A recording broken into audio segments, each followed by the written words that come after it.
Hi foodies, this is Chef Pete. How is everybody doing? We're continuing on today making our beautiful porchetta.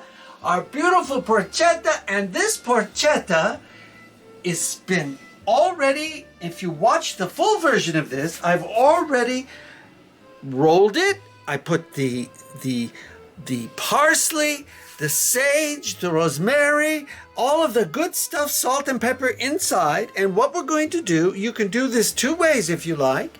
We could do the first way, which is we can brown the outside, or we don't have to brown the outside. That's up to you. You can brown the outside or you don't have to brown it. I'm not going to brown it today.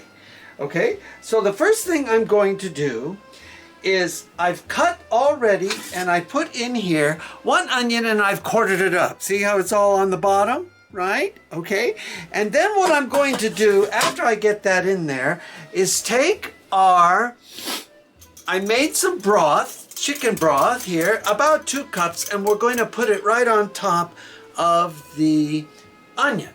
And then what we're going to do is take our meat and put that on top of the onion and the broth in our slow cooker, because we're slow cooking this porchetta, okay, this porchetta. And what we're going to do, and then put some olive oil on top, and then the rest of my garlic, my rosemary, my thyme, my sage, everything beautiful. Rosemary and thyme, la-dee-dee-da, la-dee. Okay, that's enough of that. All right, so there we go. So you need to watch the short. I'm going to make a short as I put this together, put it in, and give it a turn on, okay? Thank you for subscribing. Thank you for sharing. Thank you for liking. We thank you for everything, because you know what?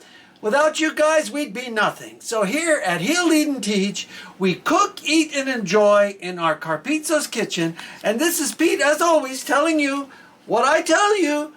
Out!